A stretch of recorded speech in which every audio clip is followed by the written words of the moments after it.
Israel. Shalom, Yahweh Shema, Allah Taba, Hashem Yahweh Shah to all the sisters. This is the ISUPK. We started out at 1 West, 125th Street in Harlem, New York, and we are under Commanding General Yohana. And as you know, we speak to all Blacks, Hispanics, and Native Indians, teaching them the truth about the Bible and who they are in the scriptures. And our goal is to always unmask the truth of these scriptures and to edify our people, man, so that they will not be misled, they will not be misguided, that they will not be tempted into, into judgment, because we know that the Most High has no issue with judging us as a people, man. And we ask that we fulfill His will by doing His laws, man. By fulfilling His will, man, it pleases the Most High. And that's how we get out of the conditions that we are in today, man. If you are a Black, Hispanic, or Native Indian, this should be your refuge right here in the UPK, where you're able to break away from that Christian philosophy that's kept us asleep for so many years, man. So many generations of our people have been lost because of the doctrines of Christianity, Islam, and such and so forth. You understand? So I'd like to ask y'all at this time to please share the classes. So Lucky, give me 1 second. Share the classes and make sure that you tap in with the ISUPK in your respective city. And if you're here in the Nevada state or Las Vegas area, please reach out to us on our social media. You can come on our, you can go to our Facebook page, and there's contact information on us as well on our Facebook page. So you can go there, and it's the ISUPK Las Vegas Facebook page. You can also find us on YouTube at ISUPK Nevada. You can also find us at on Instagram at ISUPK Nevada as well. You know, and Twitter, we're on ISUPK Las Vegas. TikTok, ISUPK Las Vegas. So just make sure you reach out to us if you have any question, comments, or concerns, or if you're in need of any counseling by the priests and prophets of the Most High. You or your family members, you understand? Because we love our people. We enjoy, you understand, helping our people. We enjoy the challenge and the things that the Christian church run from. You know what I'm saying? The Christian church, they scared to be that helping hand to their people. They scared to be that helping hand to the people, man. They just want to get your money. They don't give a damn about you, man. If they did, they would have taught you the truth about the Bible. If they really cared, they would teach you to keep these laws, statutes, and commandments. You understand? But they don't. And they incapable of teaching you it because they're incapable of keeping it themselves, man. So it's important that we as a people keep these laws, statutes, and commandments always, man, and hearken onto the word of the Most High. Give me 1 second as I share this broadcast. So, Lakia.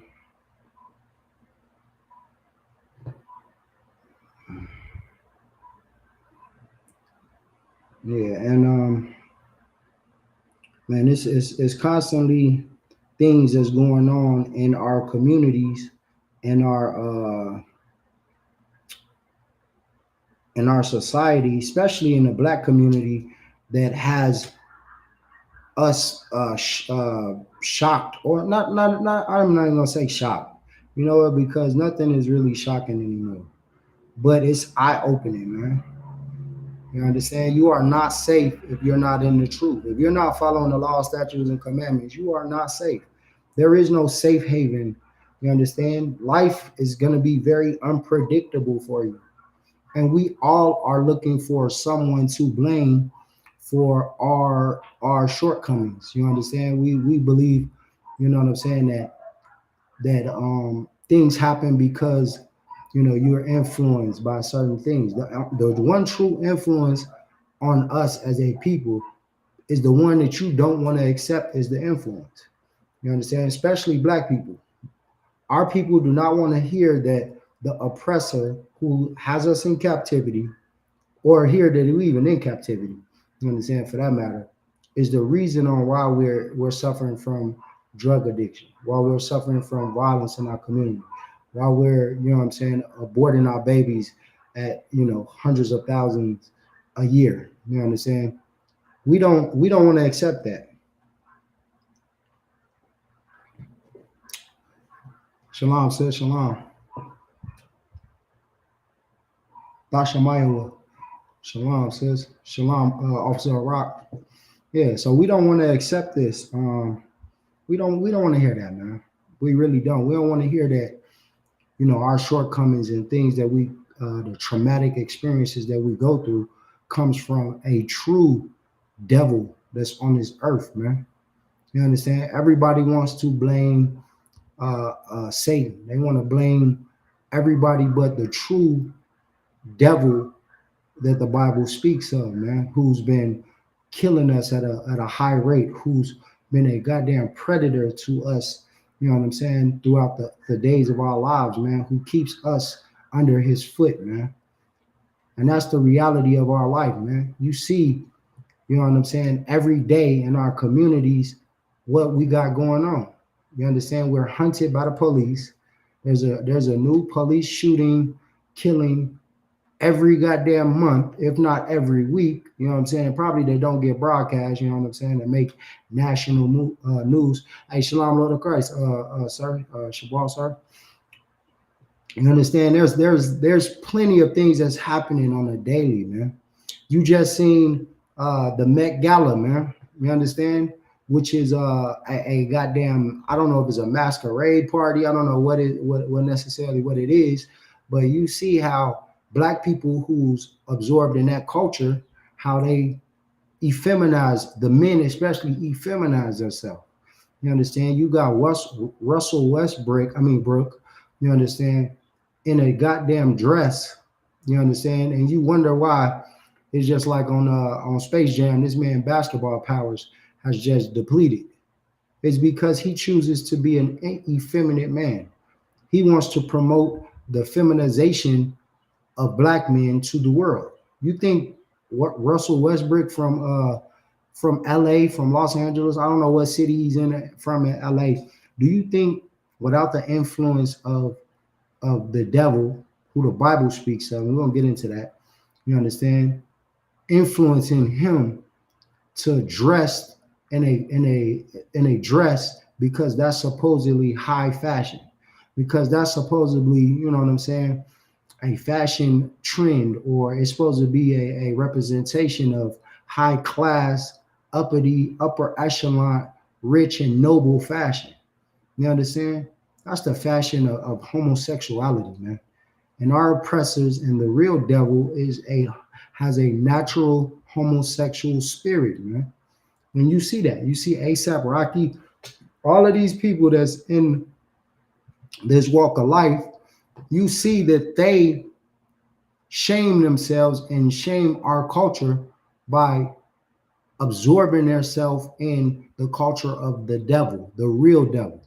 You understand? The one that's really in control of the earth. You understand? Whose reign of power is going to come to an end. The more that we turn away from and resist this devil, the more you will see his empire start to fall. But the devil has many tricks, man, many tricks. And one of them is to get your top influential people in your community, the rich and the elite of your community, to turn against you and promote their lifestyle, man, and promote their whether it be fashion, whether it be, you understand, you see Dwayne Wade and his son, whether it be your children, you understand, coming at attacking your children with a homosexual agenda, man. You understand? To make the men of our nation to be weak. Once you get the men of our nation, you understand, it's only a matter of time before the women fall, because we are supposed to be the protectors, the true providers. When we talk about provide, we're not just talking about financial. That's what America wants you to think. They want you to believe that a man is only good to go take his ass to work and bring home his check to his wife and let her go pay the bills and spend the money and happy wife, happy life. No, a man's job is to protect his community, his family, and so forth from all intruders. That includes spiritual intruders as well, those that's attacking your spirit and your thinking and your understanding. This is why you have the men of the UPK out here putting in the work on these streets, in the highways and byways, just like Christ taught us, you understand, to do the work of the Lord, to attack the understanding, the philosophies. All you single women, I feel for you.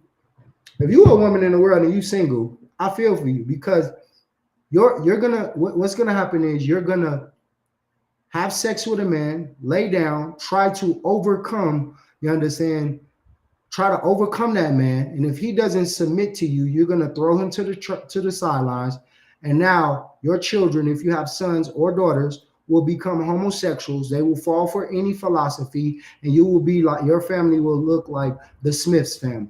You understand? You will have boys for girls and girls for boys. And that's because this is designed by the true devil on the earth, man. And we're going to get into it today. The real deceiver of the earth, man. And it's imperative that we understand this. Once again, the men of the household are your protectors and providers, man. We provide that spiritual protection from any intruders with their philosophies and their culture that try to impede on our family, man. You understand? There's an attack for your family right now as we speak going on. There's warfare going on against you and your family, and it's not physical. It's not physical, because you got to understand, everything starts in the spiritual world. You understand? Everything, your thoughts become your reality. You understand? Your thoughts become reality. This is how demons and so forth are able to attack you in your mind, in the fourth dimension. This is how the Lord deals with you, in your mind. You understand? That's where the warfare starts. You have to look yourself in the mirror, and you have to be mentally strong. You can put on the identity of strength physically by going to the gym, you understand, pumping a bunch of iron. You know what I mean? You can be a woman and you want to goddamn put on goddamn suits and ties and have a hard ass handshake, you know what I'm saying, all you want. But at the end of the day, if you're mentally weak, then these demons shall overcome you. And the culture that has the most demons, that's the most demonic culture on the earth, is the so-called white man. Man. His culture and his philosophy is completely against the Most High, man. It is the opposite of what the Most High teaches, man. And we're going to get into, you understand, who really is against you, man. You understand? Because it's not just about Satan. Christianity likes to blame everything on Satan, Satan, Satan. You know what I'm saying? Satan is the reason why you're doing it. Satan is the reason why you're doing it. When actually you are being prepped to allow Satan to win. You understand that? You are being prepped to allow Satan to win that warfare. And it starts with the most demonic people on the earth, you understand, who is the child of perdition, man. You understand? The man, Salaki, the man of perdition, man. And we're gonna get into a little bit in scriptures. We have any questions, comments, concerns, just type them in the chat. If I'm able to get to them, I'll get to them now. If not, we'll touch on the topic next week. But yeah, we are in a troubled time. This is a breaking point.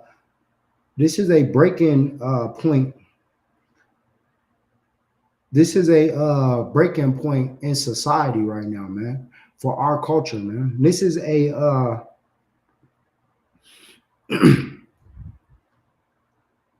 this is a time, Salakia, that in our society that you either gonna fold or hold.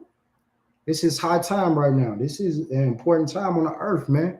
We are the precursor to World War III and to our deliverance from this wicked culture, man.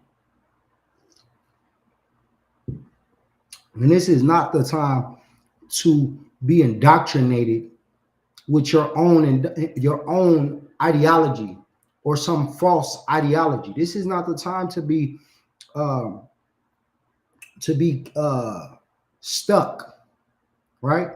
It's not the time to be hard-headed, to be strong-minded in the wrong understanding and rooted in these false ways. This is not the time. This is the time for you to open up your mind to the Lord and to the men of the Lord, and allow the Most High to work in you, His will in you. Salaki. You understand? This is what time it is. It's not time for you to be feeling like I can do what I want to do and you got it all figured out. That type of person is going to soon perish. You understand? When them nuclear bombs go off, all the hard-headed, the Me Too's and all the people that I can do this, and free will advocates and freedom spirituality people that wants to believe in, rocks and moons and suns and shit. Salakia for my language, but you understand, all of these people, they're going to perish in the nuclear bomb. They're going to be hugging their tree. They're going to be rubbing their crystals on their neck, and they're going to burn to death. You understand? But those that believe in the Lord and choose, you understand, the path of righteousness, the path that many have deceived you on, you know what I'm saying? The path that many priests and prophets, so-called priests and prophets, have came in the name of Christ and said that this was the way, and it seemed as if it's the same way that the true prophets have. You understand? Those people that's allowed to be deceived or tricked out of the glory, out of salvation, you understand, you're going to perish. But those that's going to follow the path of righteousness, it's going to hearken onto the words of the Most High, who's able to put their will aside and do the will of the Lord, you will survive these times. You understand? You will survive these times. And you have to understand, man, that this is what I was taught. I was taught that Christ is fighting for you. Christ is the reason that you are alive right now. Satan, to give you in a nutshell, Satan wants to prove that you are not worthy. Satan wants to show the Lord that you are worthy of death and destruction. And that's what his job is. His job is to weed out those who are weak, those who do not want this salvation. And his job is to allow you to stay in the mind frame that you're in and continue partying. Excuse me. His job is to have you continue partying, to continue to get high, continue to be a homosexual, continue to be in a Christian church, and harden your heart to the Most High, man. You understand? That's what Satan's job is, man. And he finds those people who wants to continue because of your thoughts and your lust. You understand? He's out searching who's thinking about getting high. You understand? It starts with you and your thoughts. Understand that. And we brought this out before, and I'm going to bring it out again. It starts with you. If you're out there thinking, man, I really don't, man, it's so hard to serve the Lord, and I really want to do what I want to. I really want to get high. I really want to be out with my whorish homegirls and go whore around. I really want to, I really want to have sexual whores. I really want to hit licks and steal and rob and gangbang. Well, guess what? Satan is going to make sure those gangbangers recruit you. Satan's going to make sure you continue on your thoughts become action, that you go down that path. You understand? And it's righteous for him to do so because you want it. You want to do this. Satan just wants to make sure, he wants to see if you really want it. He wants to see if that's what you really, truly want. Or do you want to fight it and serve the Lord? You can resist Satan. That's like you can resist anything. You understand? If you're able to resist your own will and your own urges and fight your flesh, you can resist Satan. You understand? But if you love your oppressor, because Satan has your enemy wrapped around his finger. Your enemy does exactly what he wants to do, and Satan doesn't even have to work hard on him because he's already doing everything that goes against God. He's already set for destruction, according to Obadiah. You understand? According to these scriptures, this ruler of this land, this oppressor, is fit for destruction. It's fit to burn and die. You understand? And to serve as a slave to you. But do you want to be the masters? Do you want to be the rulers? You have to ask yourself, well, do you want to suffer with your oppressor because of your love for him and your love for his culture?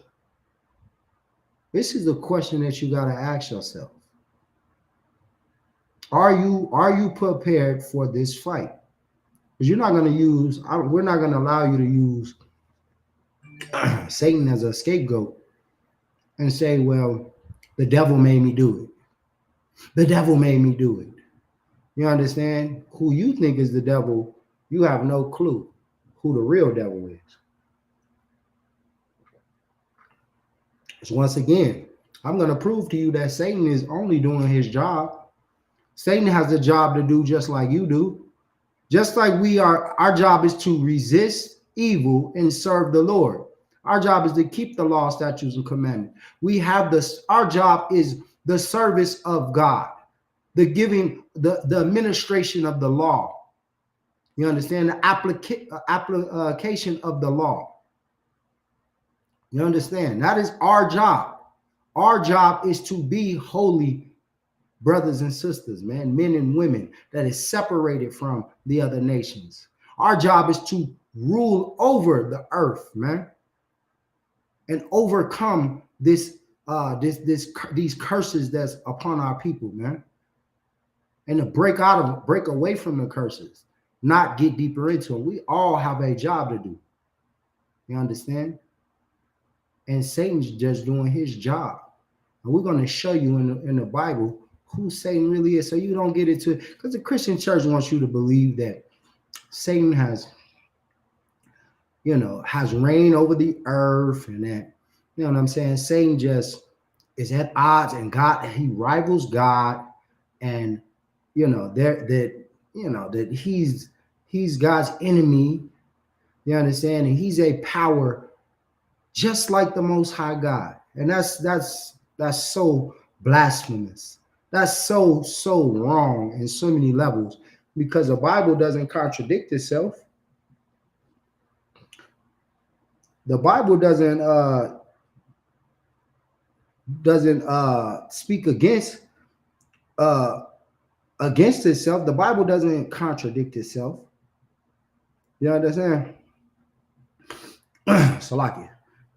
And for Satan to be a God on the level of the Most High, that would contradict what the Bible says. You understand?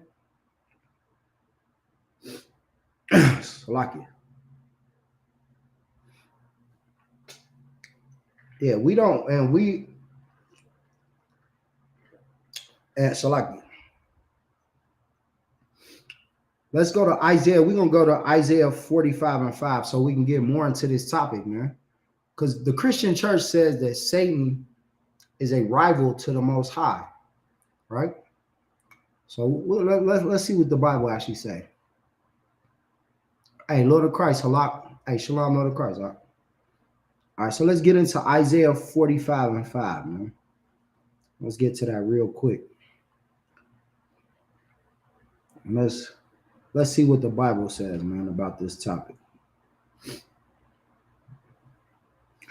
All right, so this is the book of Isaiah, chapter 45, verse 5. It says, I am the Lord. So this is the Most High speaking his words through Isaiah. You understand? I am the Lord, and there is none else. Let's read that one more time, just in case the Christians didn't hear this. I am the Lord, and there is none else. The Most High said he is the Lord and there is none else. So wait a minute. That doesn't sound like what the Christian church says. Satan is at war with God, according to the Christian church. According to your pastor, your whole life, Satan is an enemy of God and he's at war. Well, the Most High just said, I am the Lord and there is none else. So how does Satan have power like that? If the Most High says he is the Lord, you understand, he is over everyone. And there is none else. Let's keep reading. There is no God besides me. God meaning, and the word God means power, you understand? But when he's speaking of absolute power. The type of power Christian says that Satan has. Well, God's saying there is no God besides me. There goes your Zeus. There goes your Allah.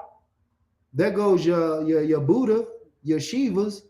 You understand? Your Dianas or whatever. Your Isis, Osiris, whoever.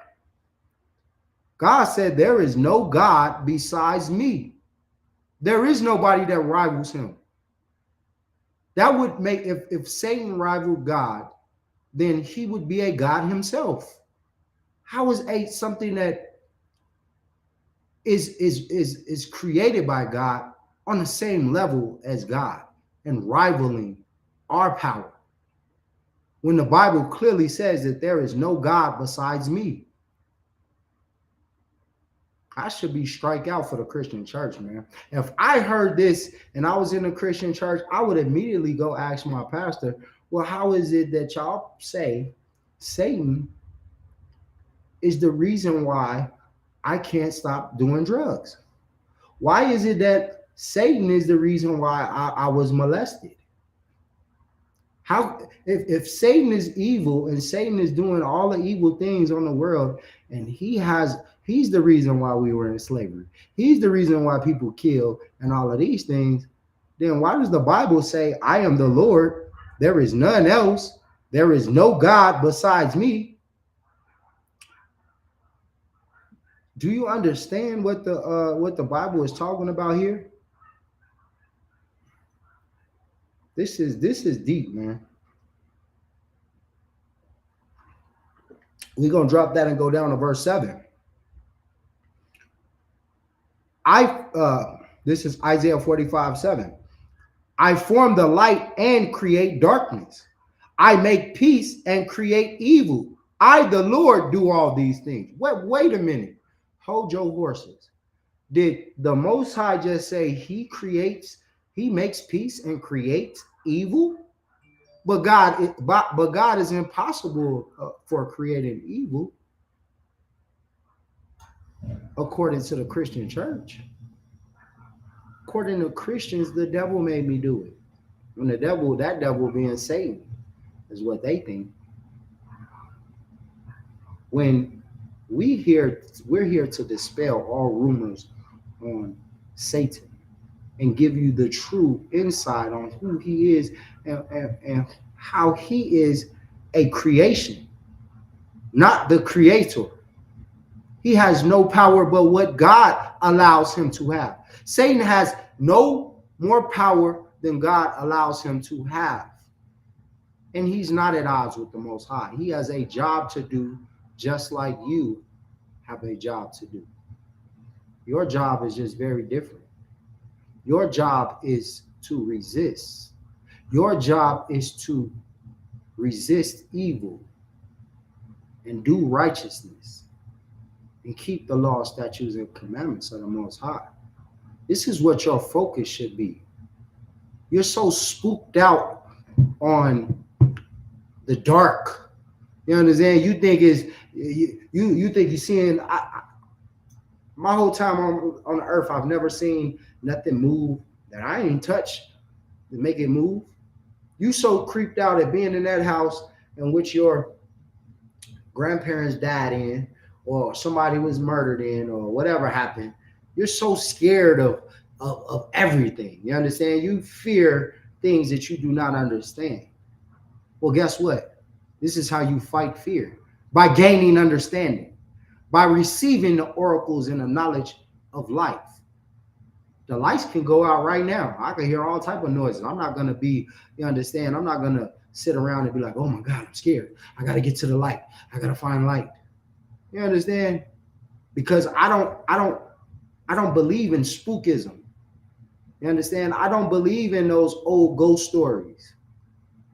That's all the Christian church wants you to do. The Christian church wants to spook you into handing over all of your money. That's all. They sell you fear and a solution, or they pose their remedies as a solution. When actuality, they're just selling you fear and more fear and more fear, and not giving you understanding. The Christian church is not going to break down these scriptures so that you can walk out here and say, you know what, I'm not scared of nothing. Excuse me, but the Most High. You understand? Nothing can be done to me unless the Lord do it to me, unless I give the Most High power the reason to do it. I'm not going to be sitting around here scared that somebody's put a curse on, put a hex on me, or you understand, some voodoo or some sort of magical powers that's out here, or Candy Man saying his name 5 times in the mirror, or goddamn darkness, or under the bed, you understand, or in the closet. Like, nobody's scared of that if you're in this truth. You understand? You can be home alone, all the lights out, you can sleep sound. You understand? You can have a great night's sleep. You can close your door. You can crack the closet door. Whatever you got to do. You don't have to sleep with a nightlight in the truth. You understand? Because the truth is your light. The truth is your guide. You don't need nothing else. You don't need a cross to stop the vampires, a bucket of holy water next to your bed to sprinkle on yourself before you go to sleep. You understand? Or on your kids. You ain't doing nothing but making them wet. Pause. You understand? But my point is, you don't need all these things. Christians have you so scared. You're running around with crosses everywhere. You got them tatted on your body. You understand? You're running around with rosaries and pictures of Savior Borzier posing as Christ. And you're just so religious. You wear religion on your body, and you're still a dope fiend. You still are a goddamn drug addict, because it doesn't protect you from, you understand, the true devil.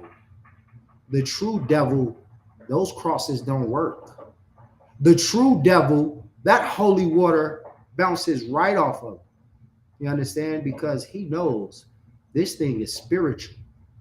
He knows that if I attack your spirit and make you believe in my philosophy, Christianity, Islam, Buddhism, you understand, so-called Judaism, all of these fake protections and fake knowledge, fake news, or whatever you want to call it, all of this stuff, then he knows that you will fall for anything.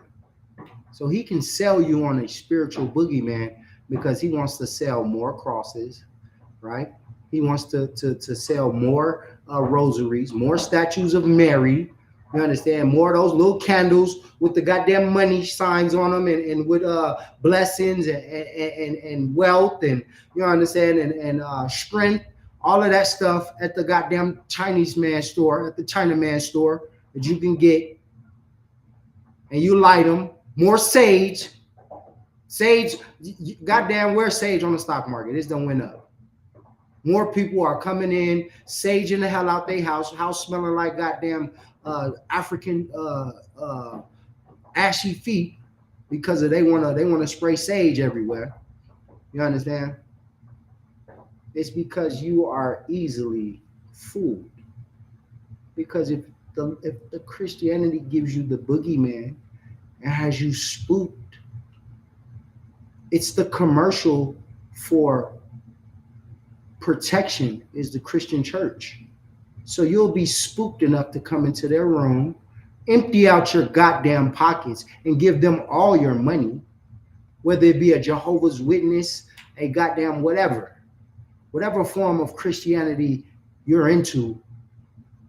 it comes from fear of a boogeyman, not from fear of the Lord. Because if you fear the Lord, you would keep the law, statutes, and commandments as the Bible says you should, because that's how you show that you have a healthy fear for the Most High. It's because you're keeping His laws. You're not scared, of a boogeyman. You're scared of a power, a true God of the living, who we just read, and He said that He creates evil and peace.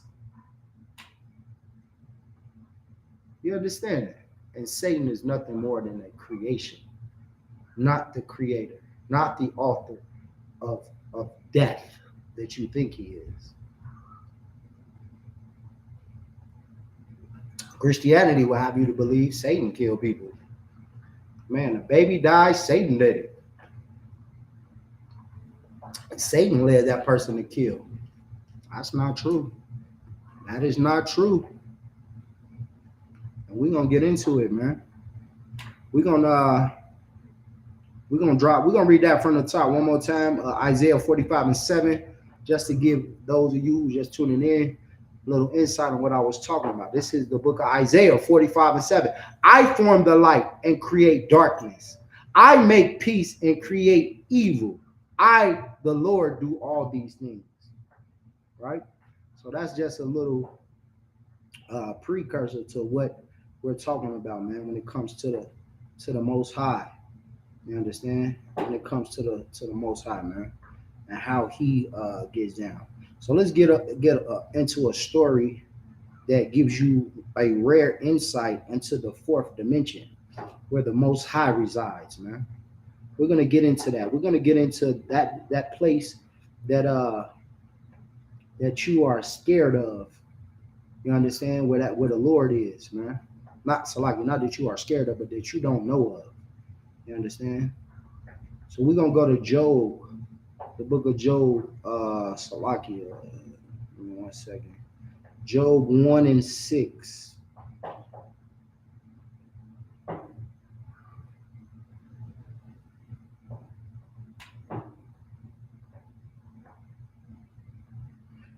No, actually, Salakia. Yeah, no, we can start with Job 1:6. So this is going to give you an insight onto that, like I said, that dimension, man, that what goes on in the heavens, man. This is gonna be contrary to what the Christian church teaches you. Now, keep in mind who Job was, a perfect and upright man of the Lord, man. You know what I'm saying? In a nutshell, who the Lord allowed for Satan to tempt. You understand? To allow for Satan to tempt Job. You understand? By what? By allowing evil things to happen to him, man. What we perceive as evil. Doesn't mean Job did evil things, but things happen. Just like things happen to you in your everyday life. This is what the Lord wants to see, man. When you lose your job, will you go out there and sell drugs? Will you get out there and go car cracking and scamming because you don't have a goddamn dollar in your pocket? That's what happened to Job in his time. The same thing that happens to you every day, but do you pass or fail this test? You understand that? And this is what happens to us on a daily, man. We go through ups and downs and go through life, and the Lord has angels just observing, just taking notes of you, like, I wonder what He's gonna do when He finds out, you understand, that his daughter is a whore. Is He gonna curse the Lord? You understand? Is He gonna curse the Lord because his wife doesn't love him? Because his wife is a goddamn adulterer? Is He gonna kill himself, take his own life because he's broke? He loses his job. Is he gonna resort to drug dealing? Is he gonna find him a woman to whore out?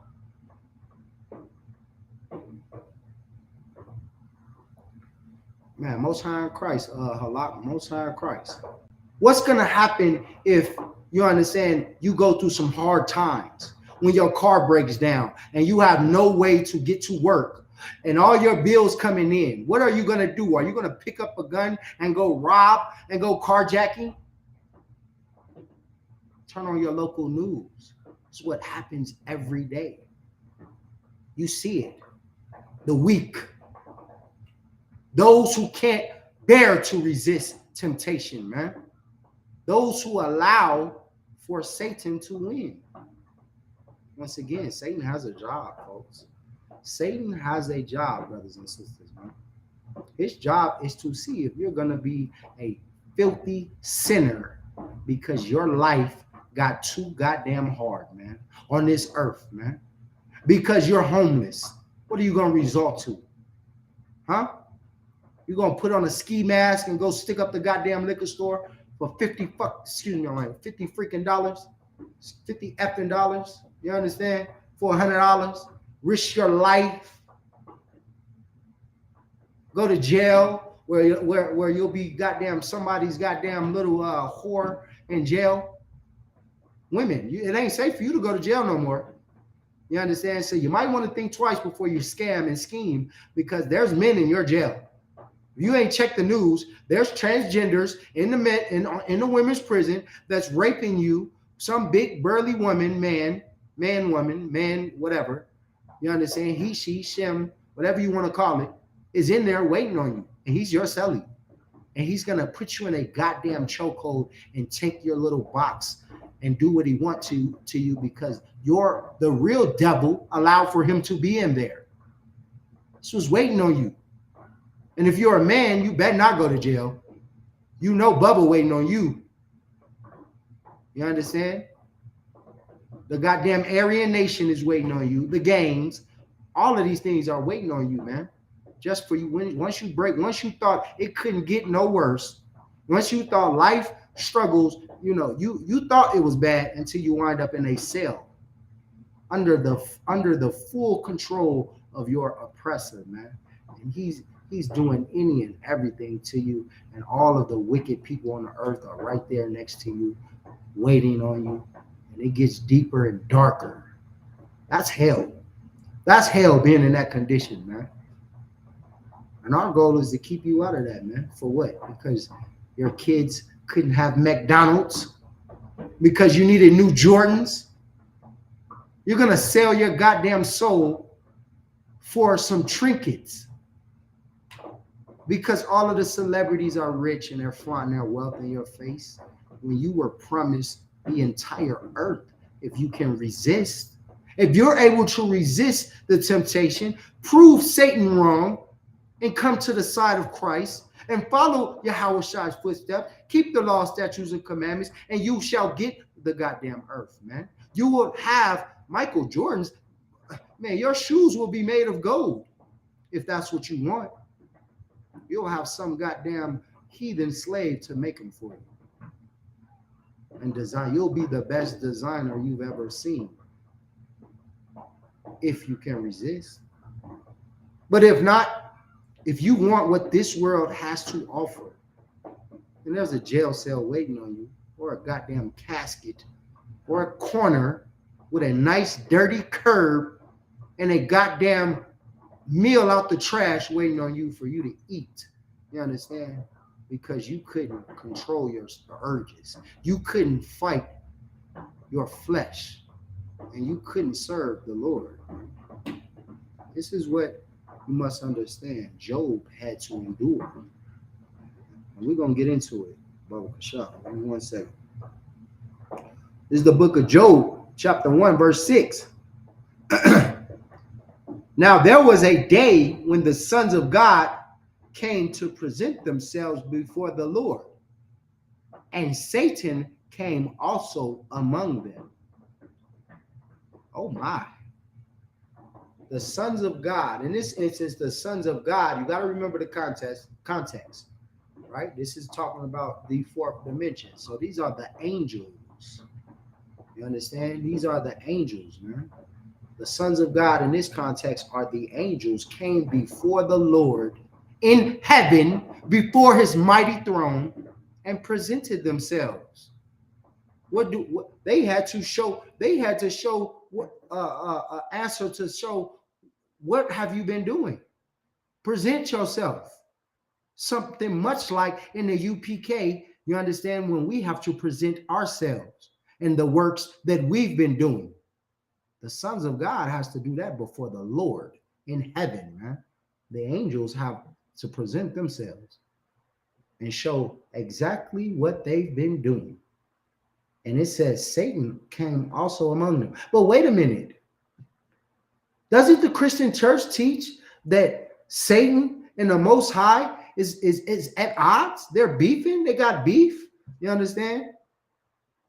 Isn't Satan an enemy? But it just said, now there was a day when the sons of God came to present themselves before the Lord. And Satan came also among them. Man, that's heavy right there, man. That's heavy, knowing that Satan was right in the same room with God, with the other angels, right there. I thought Satan was cast out. I thought he was restricted to the earth. You don't know what they talking about, man. You listen to the preacher. You still listening to the pastor about the Bible. You think you know the scriptures? You don't know the scriptures. This is why you're in class, to learn who your enemy is. You understand? Verse 7. And the Lord said unto Satan. So the Most High is having a conversation with Satan, but they're at odds. Where's the beef? Where's the tussle, the fight? You understand? They're at odds. Shouldn't it be warfare? Shouldn't it be Satan and his angels and his demons against God? They should be battling and having some sort of way that the Christian church tries to sell you on. Shouldn't it be an all-out war? Why is Satan talking? And I mean, the Lord talking to Satan. Why is there dialogue? It's beef. Do you talk to those who you at war with? If you're in the streets, you see your enemy, you're gonna sit up and talk to him and have a nice little dialogue with him in your domain, in your house? I don't think so, man. This just shows you more, furthermore, how the Christian church is the house of lies. You understand? And the truth is only in one West. You understand? Under Commanding General Yohana, who follows Christ. Who we are under Christ. Make no mistake. Commanding General Yohana is here to lead us. But make no mistake, we follow Christ, man. I know this isn't your traditional way of seeing a preacher, man, but we preach the Bible. We are the real men of the Lord, man. You can hate it or love it. It is what it is. And the Lord said unto Satan, whence comest thou? Where did you come from, Satan? Where you been? The Lord want to know. Satan, what you been doing, man? What you got going on? You understand? Satan and God, if they're at war, why would he be asking him where you been? Why would he be inquiring of him? They at war. It should be beef. Let's keep reading. Then Satan answered the Lord and said, from going to and fro in the earth and from walking up and down in it. Meaning Satan, he replied like, man, I'm everywhere. I'm doing everything, going everywhere throughout the earth. Deceiving here, not deceiving, but tempting here. Seeing if I can, seeing who's weak. Who hates you, Lord? I'm doing my job. That's where I've been. I've been all through the earth, like you told me to. I've been everywhere. Satan kind of gave a little smart reply. I've been everywhere. You know what I'm saying? I'm on it. I'm doing it. I'm looking to see who wants to do drugs. I'm bringing the drug dealers to them, seeing if they really want to do drugs. I'm seeing who want to be a homosexual.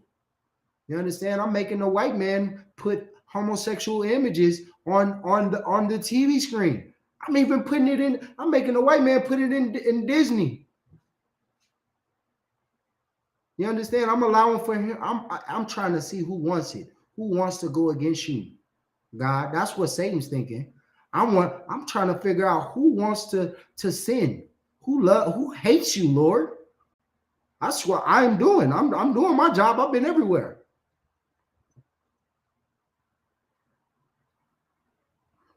Verse 8. And the Lord said unto Satan, hast thou considered my servant Job? Man, he's like, well, if you've been everywhere, have you considered Job? Have you looked? I got somebody that I don't think you tempted. I don't think you tried. I don't think you found out a way to get him to go against me. I don't think you found a way to see if he'll break. I don't think you've seen this one. This guy right here, this man right here. You understand?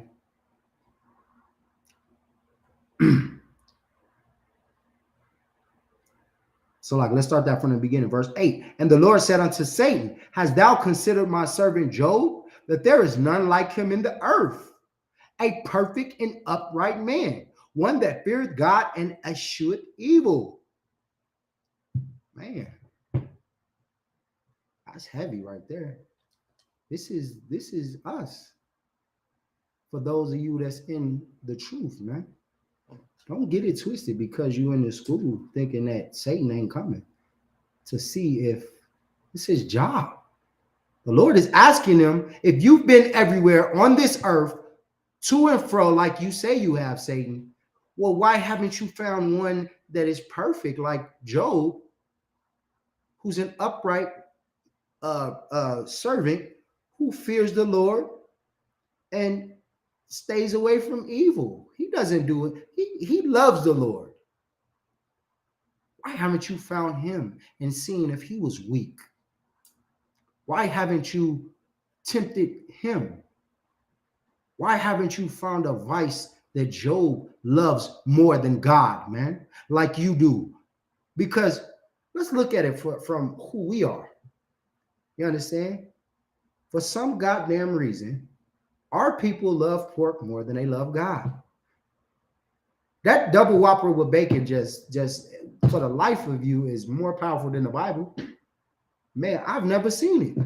A crab and seafood boil is more powerful than the Bible to some of you people. The word of God has none effect on some people, man. That seafood boil is just, that's the one that did it. You can you can stay away from all evil except that seafood boil, man.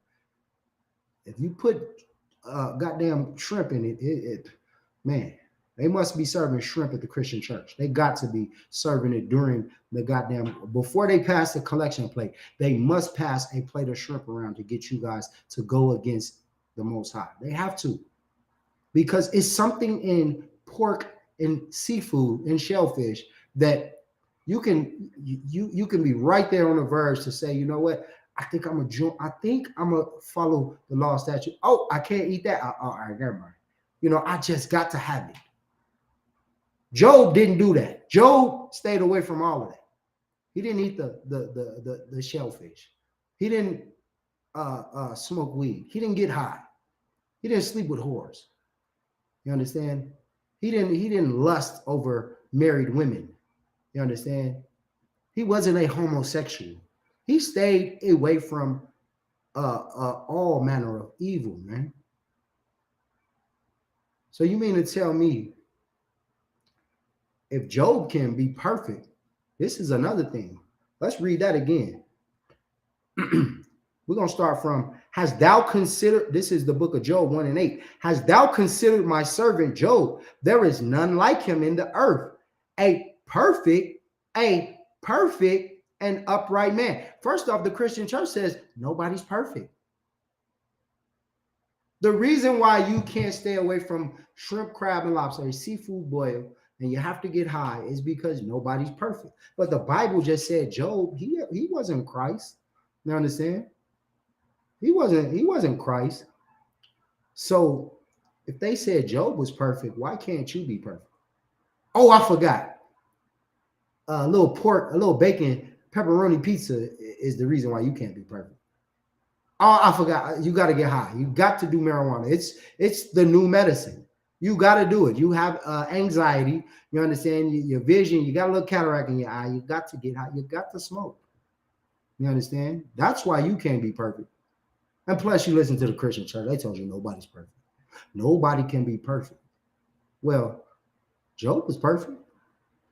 And Satan still was directed towards his way. So what does that go to show you?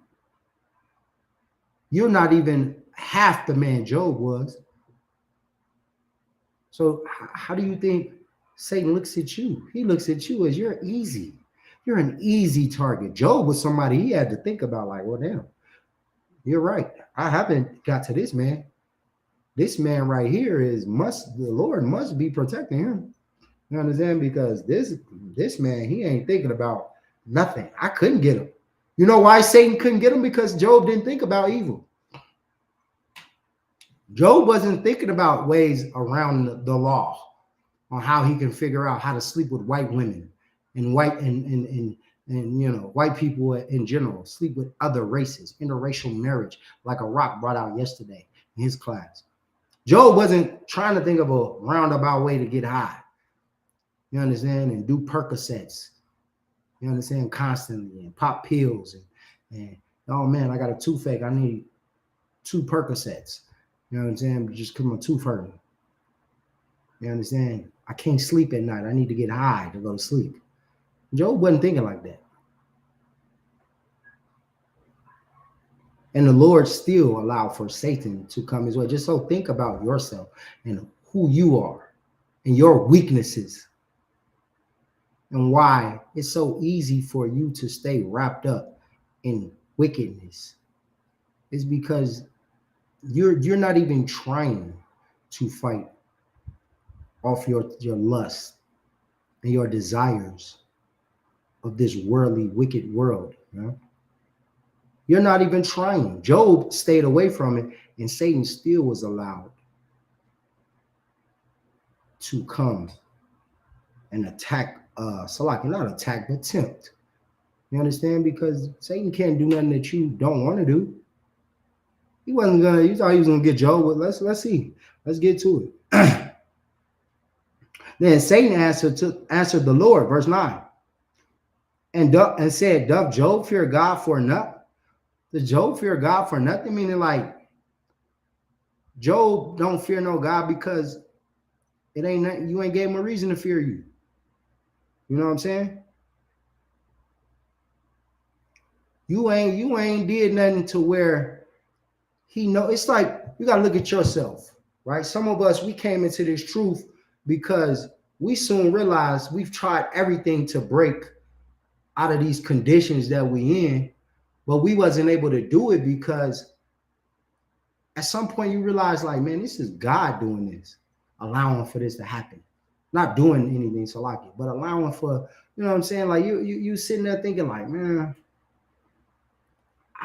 I tried to, I know me, myself, I tried to be the biggest drug dealer. I really did. I thought I was goddamn a narco. What? No, not narco.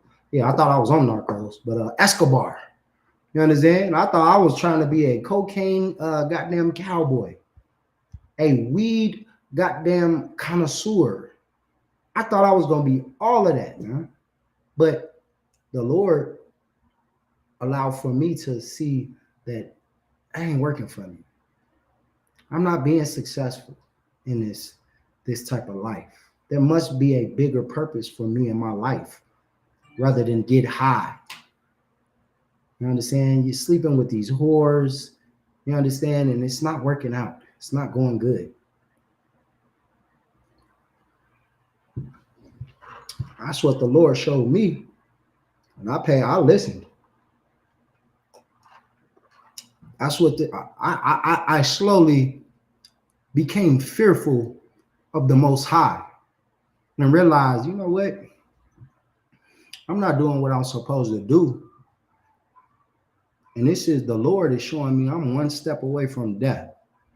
You understand? People dying around me, people getting shot and killed. You know what I'm saying? People getting shot. You know what I'm saying? Things ain't happening, going the way I want to. I'm gonna end up killing somebody. Like, it's all bad. Like, Till I start developing that fear of the Lord. You know what? Like the Lord has the power to make everything go horrible in my life.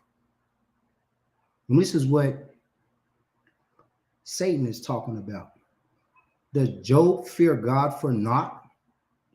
Meaning, have you made him have you given him a reason to fear? He just fears you for because you making like he's just fearing you for no reason. He ain't been through nothing. You've been through enough in your life where you should fear the Lord. But the Christian church, it takes away that fear from you and puts it on the boogeyman. You fear Satan. How you gonna fear the Lord and you fear his creations? I don't fear no goddamn Satan, man. I fear the Lord. I know that if I allow Satan to guide me, he's gonna guide me right to destruction, to the Lord's judgments, man. That's what I know. If I start waking up thinking about getting high and I go act on it and I go get high, I'm gonna end up somewhere in a goddamn corner somewhere, spooked out of my mind. Probably get a bag of fentanyl, smoking on that, and die because I chose to get high. I don't listen. You better develop a fear of the Lord. You have every reason. Just look at your life. You escaped molestation, man. You escaped the penitentiary. You escaped a broken family and household, man. The Lord has saved you for a reason, man. You could have died in that broken home. You could have died in that jail cell. You could have died from them drugs, man. But you still here. You're gonna walk around for nothing when you have the reasons to fear the Lord, because you've been less than perfect your whole life. Now you have a chance to be perfect like Job was. You have the opportunity to know, well, hell, God, the Most High was allowing these things to happen to me, man. The Most High brought evil upon this earth, man. What we consider evil, and there's levels to evil. Now, we're not telling you that the Most High made you do drugs, but you wanted to do drugs, and the Most High allowed for Satan to bring the drug dealer right next door with the best product you could possibly want. You ever been trying to get off drugs and then everybody calling you, telling you they got the new batch of Purple Haze Kush? You understand? A new blend of the best weed on earth. And never before did they want to smoke it with you until you try to stop. As soon as you try to stop, that's when, hell, everybody's offering you a goddamn cigarette. You're trying to stop smoking cigarettes and everybody's partying around you. It's packs galore. Everybody's smoking. They got a fresh pack. And if you ask a person for one, they'll give it. They're so friendly. They'll give it to you. You understand? That's Satan. That's what Satan's at. Satan is there to tell them to give you that cigarette. Satan is there to tell that drug dealer, man, smoke, go find this person looks like they need to get high. Go get high with them again. You understand? That's how this works. You just don't realize what's going on in the spiritual realm. This is an insight on what is going on behind the scenes. You understand? Let's read verse 10. This is Job 1:10. Has not thou made a hedge about him and about his house? Meaning, the Lord, are you not protecting him and his house? You made it to where I can't get to him.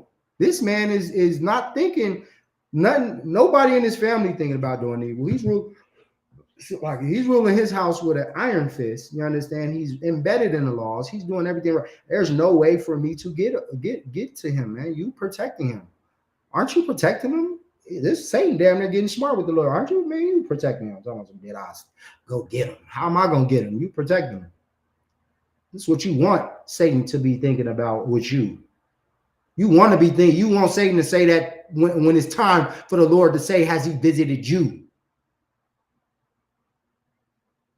Well, hell, I couldn't get Bakar. Bakar, aren't you protecting him? Didn't you help him stop smoking weed? Didn't he pray to you to stop getting high and being a filthy drug dealer? Well, hell, I can't offer him pounds enough for him to sell. He won't do it. That's the way you want to be. You want to make sure that you are impenetrable. Pause. You understand? When it comes to Satan.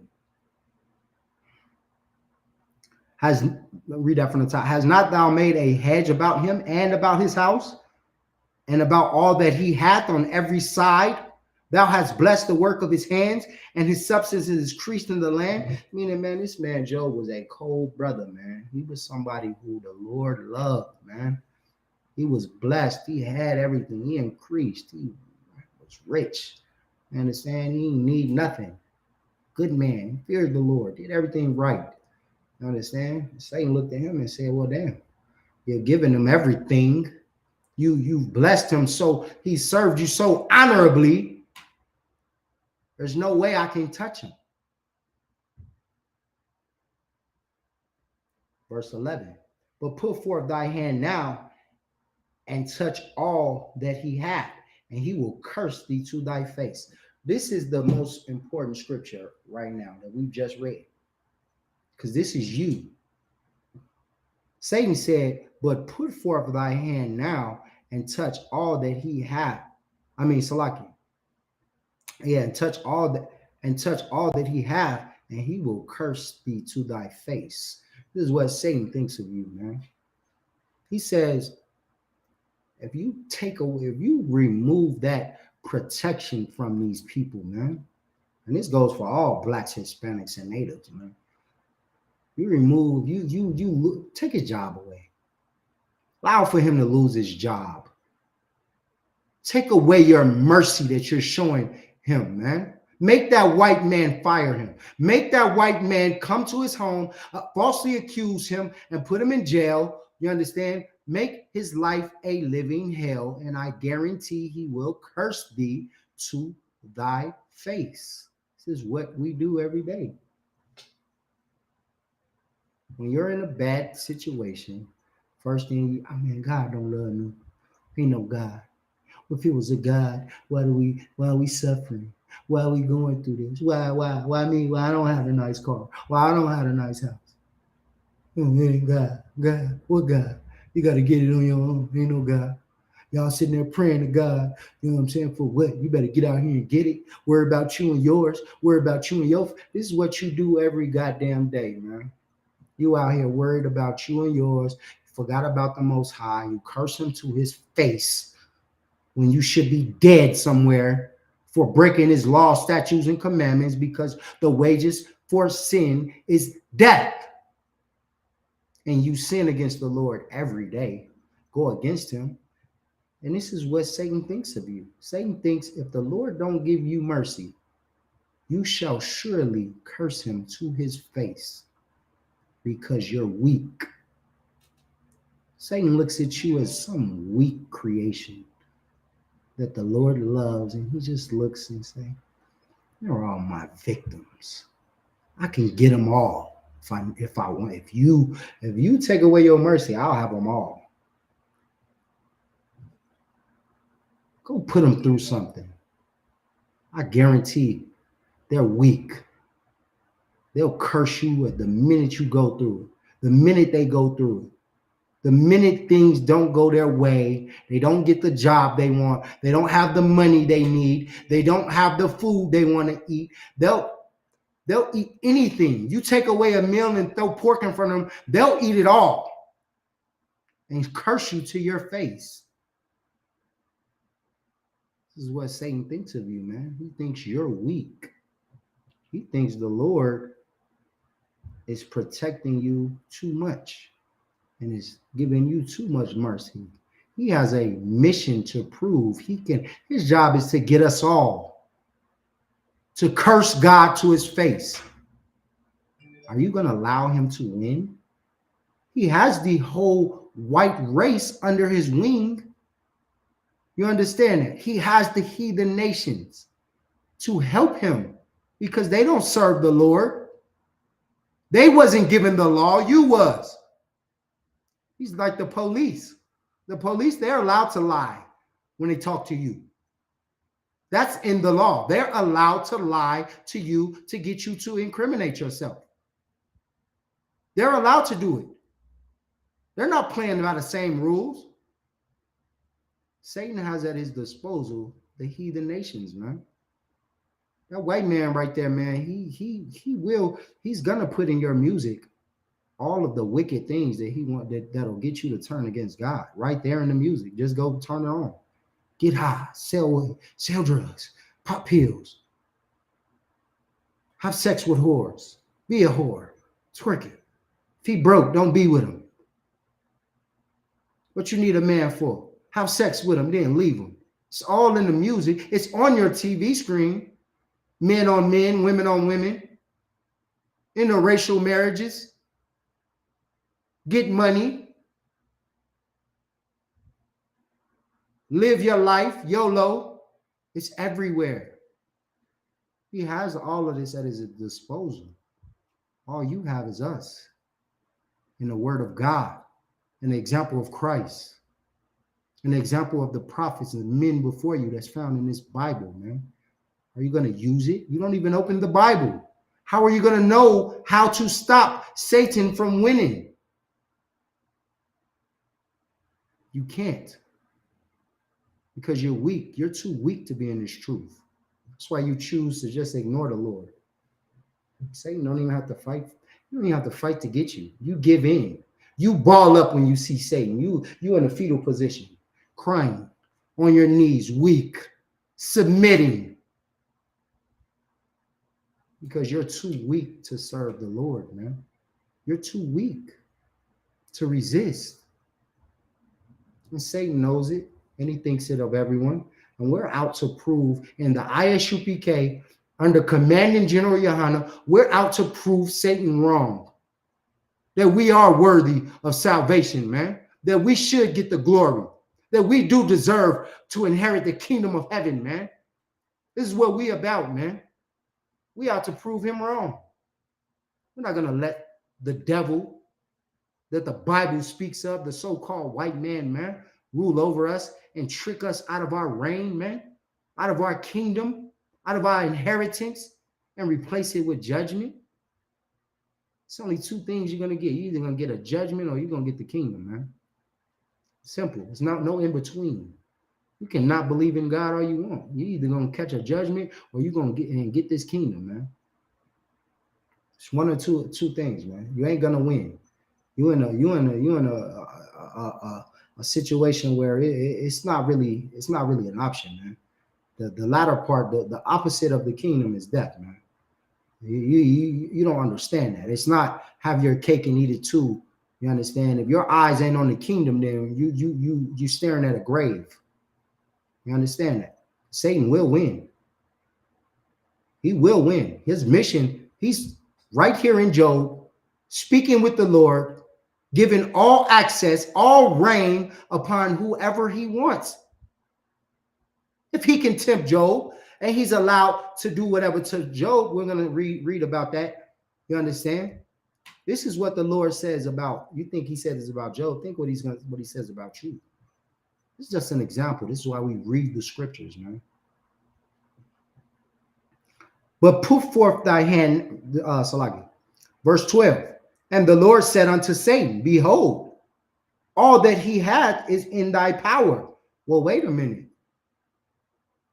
The Lord told Satan, what you think I won't give you the capability? They're not. How are they at odds? If the Lord and them, they're having a friendly, you understand, master to servant conversation. When I say friendly, I mean they're not at beef. There is no war. Satan is looking for orders. He's looking for cooperation for the Most High. To, hey man, I'm trying to do a job here. You know what I'm saying? You gonna let me do my job or what? Like, you know what I mean? You protecting people, you saving these guys down here on the earth. Like, what's going on? Like, you either want me to find out who with you or not. Like, and that's the kind of the attitude Satan got. Like, come on. You gave me a job to you told me I got this. I can get whoever I want. You understand? Why all of a sudden you got favorites now. You ain't playing, Salakia, sir. You told me to get them all. You got this guy. You're protecting him. The Lord said, "Oh, don't worry about that. Oh, you think I'm protecting him, huh? Oh, okay. You think I'm not a man of my word? When I say you can get them all, you can get from the lowest, the weakest of the weak to the strongest of the strong. If it shall be it, if he has any iniquity in him, if he wants to think of his own lust, he or she, that includes women as well. If he or she wants to be wicked and wants to do of his own will and his own lust, then hell, get him. They make no difference to me what they did before. If they don't continue and do it for the rest of their life, and you able to figure out a way in, then get in there, Satan, and get them. Because they were never with me if they let you in now after they worked so hard to please me. Your goal should be for the Lord to look at you as perfect. As somebody who, man, Satan, the Lord probably looked at Job and was like, I'm not adding to the scripture then, but it's my estimation, like, man, it's gonna be one tough job for you, Satan, getting this guy. That's why he had to get some rules. Like, man, first off, hold on, we're gonna get into what he said. Verse 12, and the Lord said unto Satan, behold, all that he hath is in thy power, man. You got all that he got. Whatever you got, you can do what the hell you want to with it, man. You got dominion over everything he possesses. Take it all from him. Only upon himself put not forth thy hand. You can do everything but kill him. You can't kill him. Everything that he has is yours. Show me you can turn my best against me. Simple like that. So just think of you who can't stop eating a bacon cheeseburger. Somebody who will go against the Lord for a shrimp basket, for a Christmas gift, for Thanksgiving dinner, for a birthday celebration, for some white whore in a goddamn bikini. He just said, all that he hath is yours. Only upon himself put not forth thy hand. So Satan went forth from the presence of the Lord. Satan was like, I'm out. Say less. Say less. Say less. You just gave me that? All right, I got you. I won't disappoint you. I don't want. Sir, they're not at beef. Satan ain't at odds with God. He received the play and he went to go execute it, man. Sounds like a worker to me. I don't know about you, but if your boss say, man, you can go order up all the inventories, restock my shelves, or you got free reign, secure my building, whatever the hell you do for your living, build me a house, whatever the hell you do. And the boss say you can do whatever, do it all. Just make it look good. You understand? You work for them. You're a worker. That's what Satan is, a goddamn worker, man, for the Most High. This ain't the Satan you thought you knew.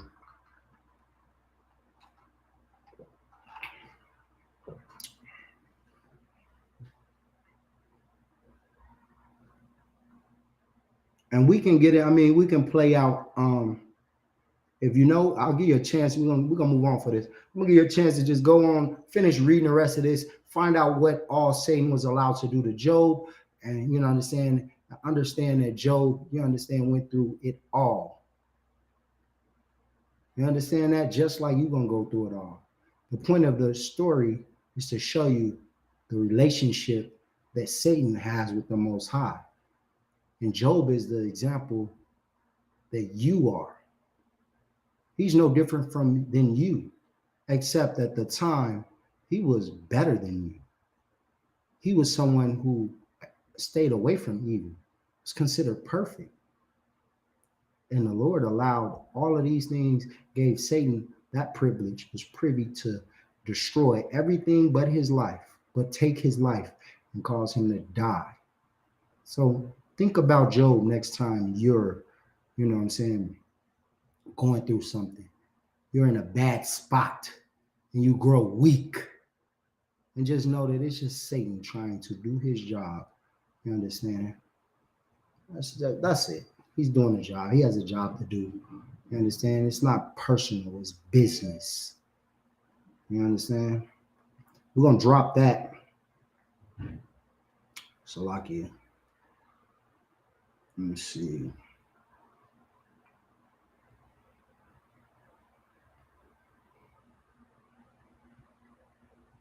We'll read all right, just Job 2 and 6. We're gonna read it real quick because it's a little bit more detailed into that. Said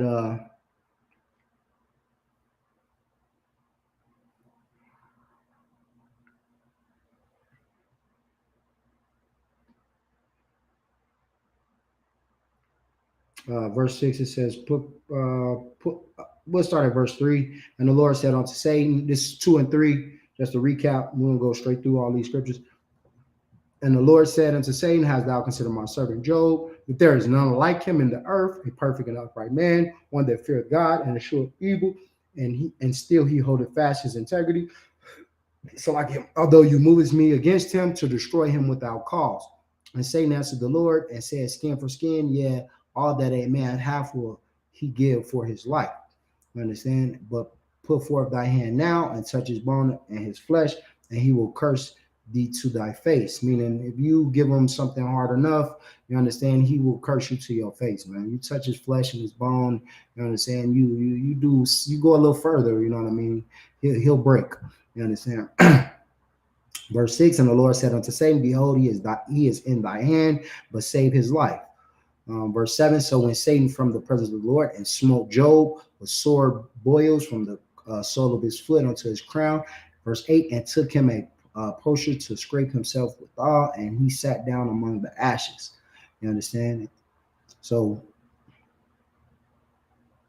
you know what I'm saying? Then his wife instructed him, and there's a little bit of, imagine that, your woman right there telling you. And his wife said unto him, dost thou still retain thy integrity? Meaning, are you still loyal to the Most High?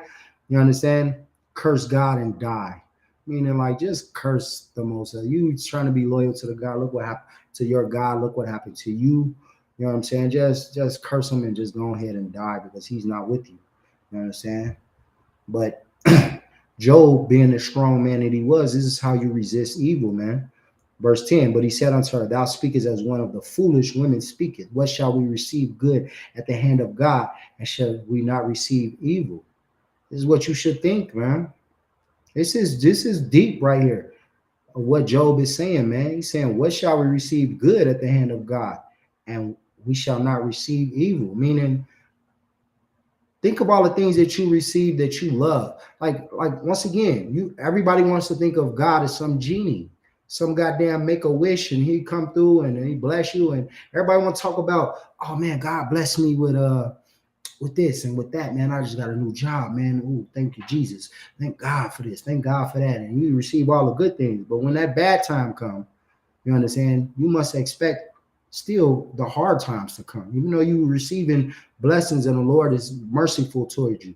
You understand? You got to be thankful for them bad times too, because them bad times is going to prove your loyalty to the Most High, man. It's easy to say you love God when everything's going in your favor. You understand? Every Christian loves the Lord once they're talk about everybody with money. You ain't telling nobody with money that God ain't favoring them. They don't want to hear when their family is destroyed, their marriage is going down the drain, their finances is in ruin. You don't hear them talk about God then.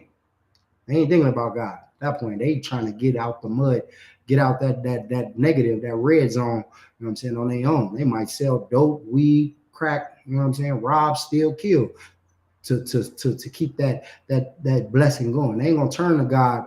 You know what I'm saying? Necessarily when you know what I mean, when things get bad, man. You know what I mean? And those are the people you want to stay away from.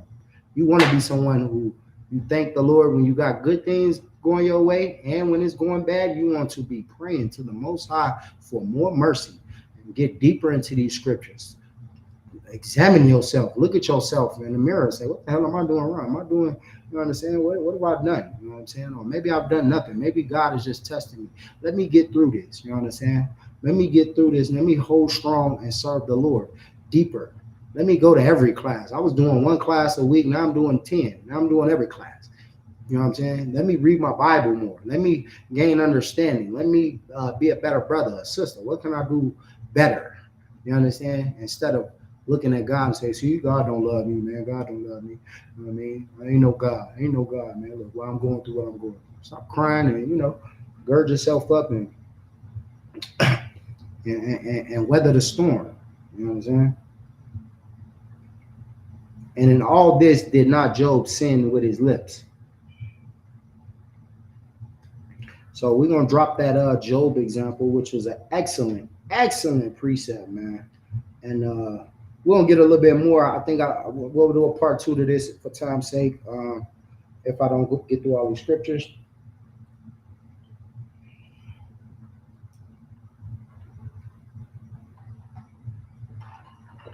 We most definitely will. We're gonna go to 1 Kings 22 and 19. This is more to show you the relationship that Satan has with the Most High, man.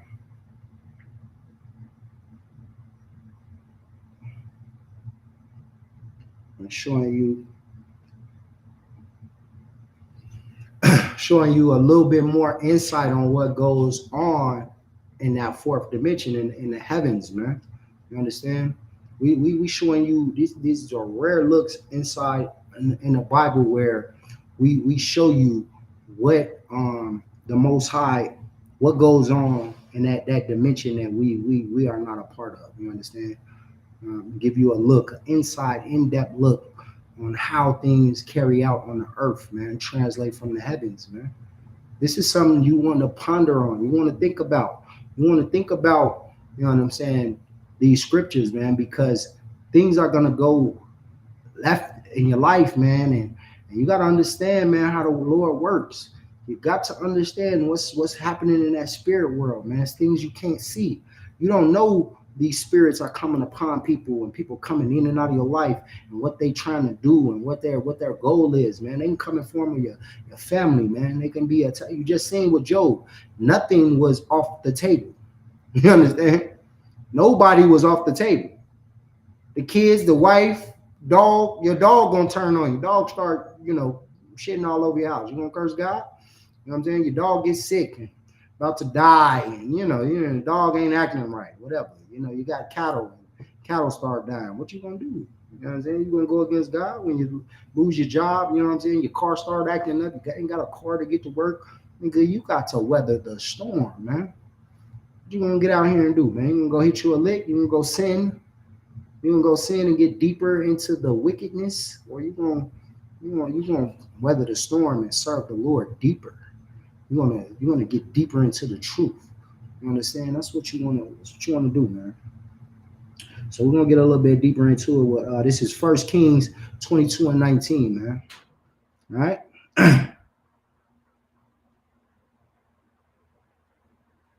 So no, we're gonna start with let me see.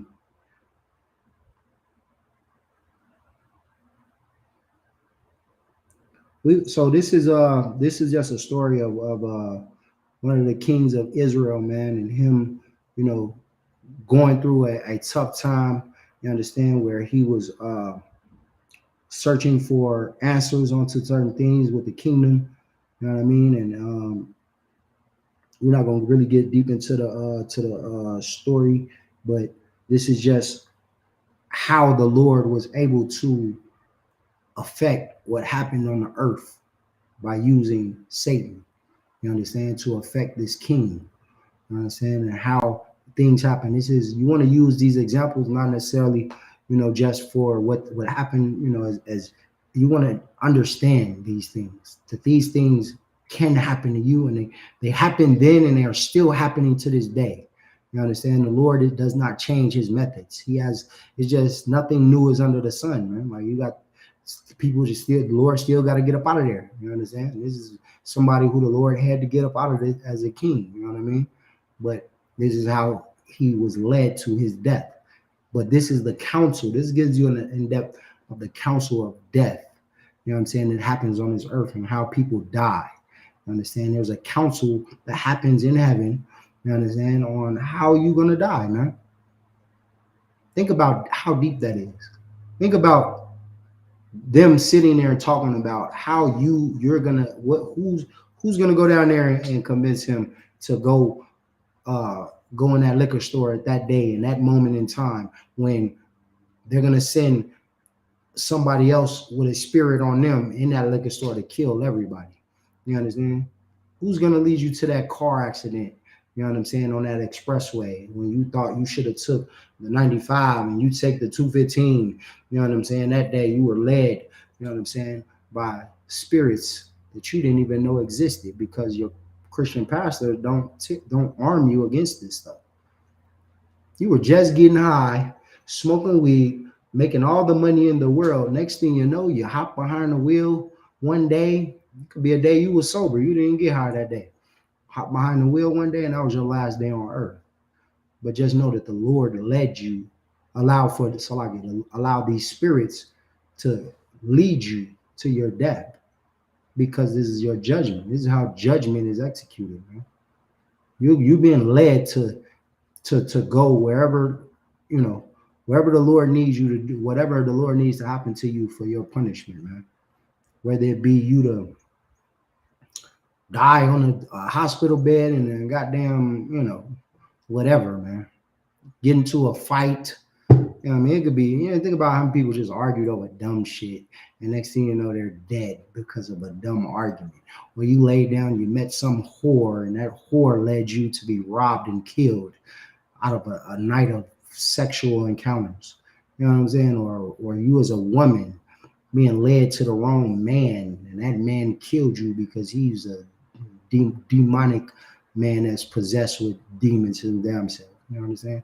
When you think of demon possession, you don't understand what that is. You understand? These are people that's led by the left.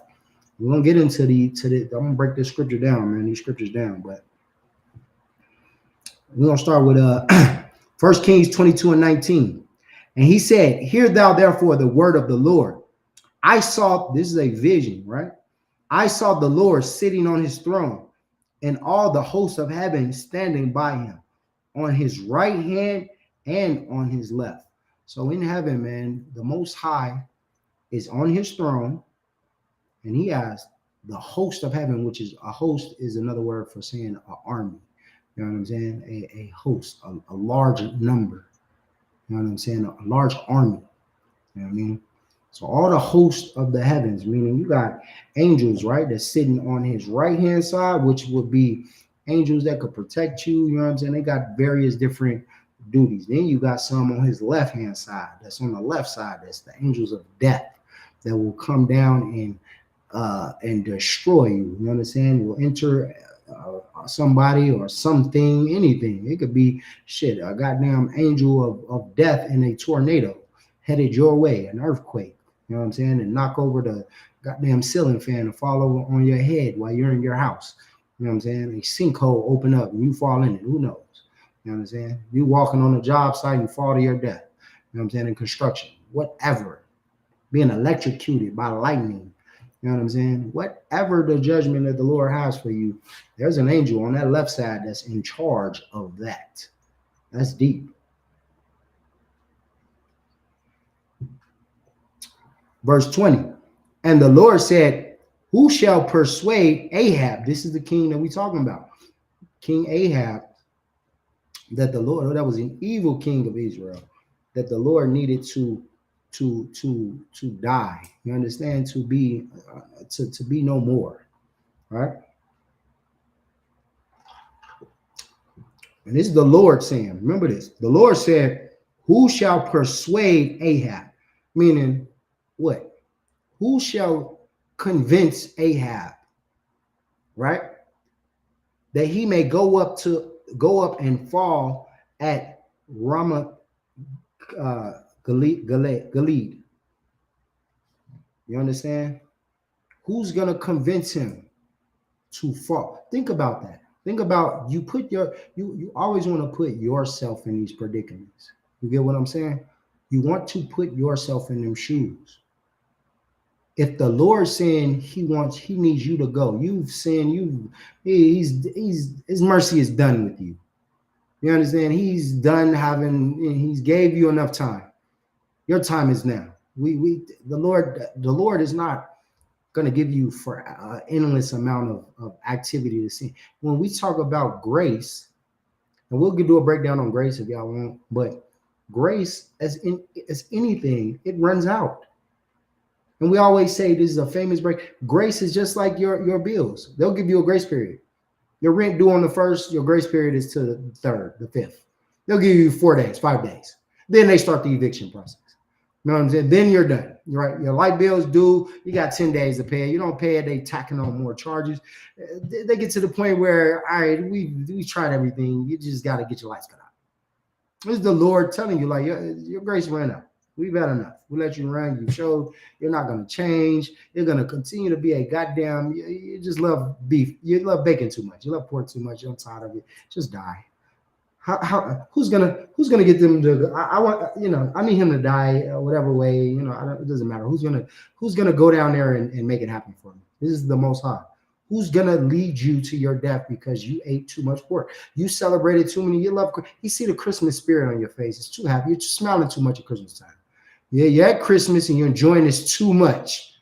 You understand? You win ball all the Santa Claus. Your house is the most lit up house on the block. It has all the lights. You have the tallest tree. You understand? You have all the gifts. You're in the Christmas spirit. You got the sweater on. You're eating the goddamn cookies and milk. You're just doing too much. Who's going to die behind this? This is just too much. I'm sick to my stomach. The Lord is sick of you. When the Lord's sick of you, you understand? He's figuring out which angel of death is coming to get you and how you're going to do it. Tell me what you're going to do. I need to know the plan, how you can get them up out of here. This is an inside look into that process, man. You understand? You've sinned too much. You've twerked. He's tired of seeing you twerking. You're in every video. Every video, you got your ass hanging out, titties everywhere. You're in Salakia, pause. And Salakia. You know what I'm saying? Just you're doing too much. You're sleeping with every man to get you drunk. You understand? You don't care. You're just out here living a life of horrible consequences. You're shaming the Lord's people, man. You're really just not. It's time. It's just time. Who's going to get you to go to the one last party where everybody's going to die in the party?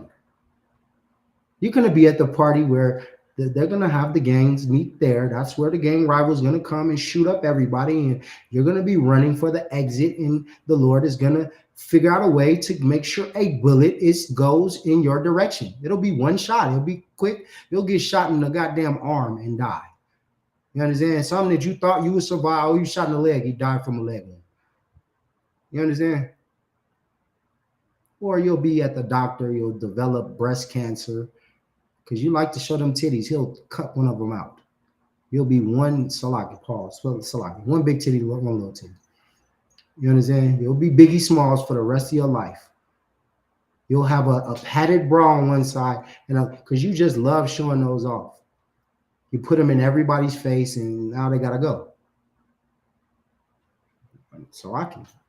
It's just what the Lord. It's not me. It's what the Lord does. You understand? This is how you get breast cancer. This is how you get these things to happen because you go against the Lord. And the Lord has a counsel, and he figures out what spirit is going to go down and do what, and what angel of death is going to come your way, and what way will you get up out of here? Because he's sick of you. His mercy has limitations. His grace has limitations. The Christian church don't teach you that. They're not going to tell you that. They're going to tell you, the scientists don't know where cancer comes from. They're trying to tell you it's the deodorant. Man, what they want you to be musty? You can't put on deodorant? They're going to tell you is this, is that. Salakia. Salakia, sis. She said, the officer going in tonight. I'm just saying, sis, Salakia. You know? What is it? What the white man gonna tell you? You know what? Yeah. There's too much mercury in the deodorant. You understand? Your grandmama used the same deodorant for 100 years. Mercury ain't kill her. It's the toothpaste. The toothpaste gave you cancer. It's the meat. The meat. You cut out red meat, but you're eating shrimp. You understand? You're eating. Stop. Just hear the scriptures on how your death comes to you. Just understand that it's not. It's not. Satan has a job, man. These angels have a damn job to do, man, and they do it well, man. They're on their game, better than you're on your game. You're not on your game doing enough. You think a couple goddamn hallelujahs and praise Jesus is enough, man. Satan and them angels ain't in there just hallelujah and praise the Lord. Man, they in there at attention, like, man, who's next? Who, Lord? Who do you? I got. They fighting to figure out, like, man, I got the idea. I got it. I got the solution on how we can get him, Lord. He doesn't love you. She don't love you. You understand it? They don't love you. Let me be the one. I know this one. This is the one I've been watching his whole life, her whole life. She's a little whore. You put a little whore activity in front of her. You give her new friends. You give her a new lifestyle. You grow her breast and ass out. I'm telling you, Lord, let it juice up. She'll show it to everybody. She'll sell it, Lord. And you can kill her then. You can allow me to kill her then. Because you give her this, I guarantee she's gonna sell it. She'll let every man partake in her, Lord. Because she doesn't love you. She's only here because she's only following you because she doesn't have the breast in the body. Send her to Dr. Miami. She'll go get it, and she'll go and she'll show it. She'll sell it. It'll be on every goddamn Instagram post. It'll be on every goddamn Facebook post. And Lord, then can I have her? Can I take her measly life? Because what she does with it is she sells her body with it. She does what you don't want her to do. He does what you don't want him to do. Please let me. They're raising their hand. Please, sir, let me do it. Let me be the one go there. We're going to read it. We're going to get into it. We're going to read that from the top. This is 1 Kings 22:19. And he said, hear thou therefore the word of the Lord. I saw the Lord sitting on his throne, and all the hosts of the heavens standing by him on his right hand and on his left. Verse 20. And the Lord said, who shall persuade Ahab that he may go up and fall at Ramoth Gilead? And one said on this manner, and another said on that manner. They're fighting to figure out who's going to die, who's going to be the spirit that leads them to their death, to his death, man. That's what happens with you. You are Ahab. You understand? When the Lord wants for you to go, when his judgment is nigh, when it's near you, when it's time for you to die, this is the spirit saying, I got him, this manner, that manner. I can get him. Let me have him. I'll do it. I got the way that she should die. I got the way he should die. They're fighting to figure out who's going to deliver, who's going to please the Lord, and making sure that you die, man. Hey, this is what happens in the heavens, man. Verse 21, and there came forth a spirit and stood before the Lord and said, I will persuade him, man. This is Satan, man. The Lord, the chief angel of death, man, and of deception. He said, I'll persuade him, man. Forget what they talking about. I got him. I'm 100%. I'm batting 100. Can't nobody stop me. I'm your best servant. I know it. I got it.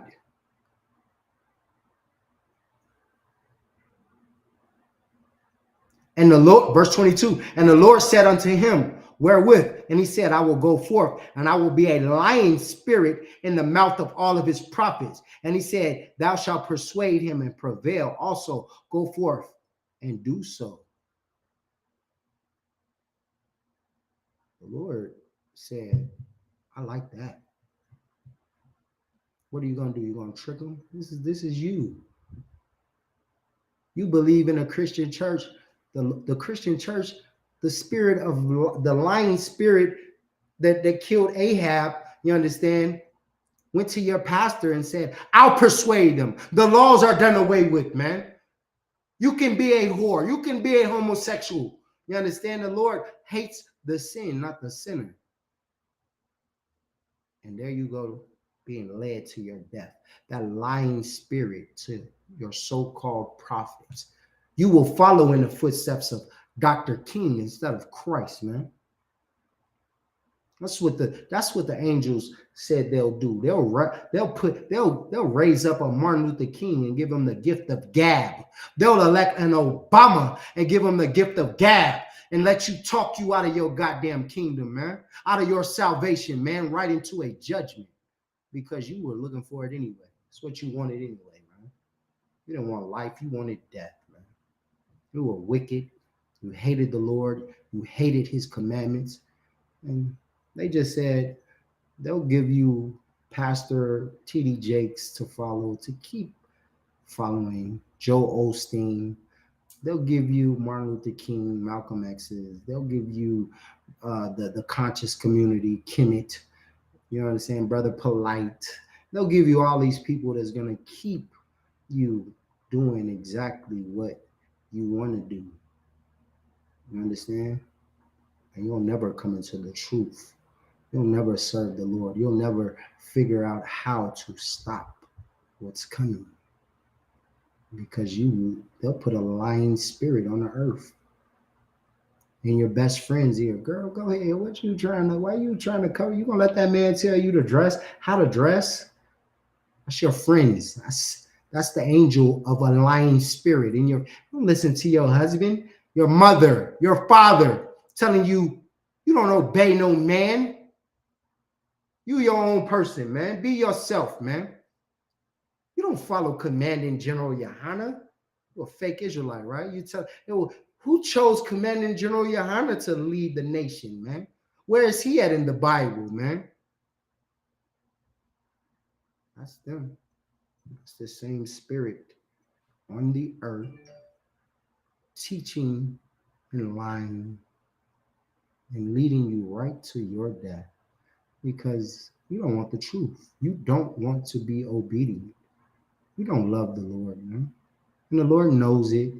And he tries to be patient with you and see, and he gives you the prophets. He gives you people to fight, gives you chance after chance after chance to come into this truth, to serve him, to be loyal and turn away from your iniquity. But here's Satan doing his job because he said he can do it. He's the angel to do it. I'll just give them, you know what? I'll make Megan Thee Stallion be a star, and she'll twerk her way into their life. You understand that? She'll twerk her way and twerk them. All you got to do is put a twerk song on, and she'll be a whore. I'll give you Cardi B, Nicki Minaj. I'll make them stars. I'll raise them up. They'll be icons, and they'll worship them before they worship you, Lord. And then you will have a reason for me to they'll lead them to their death.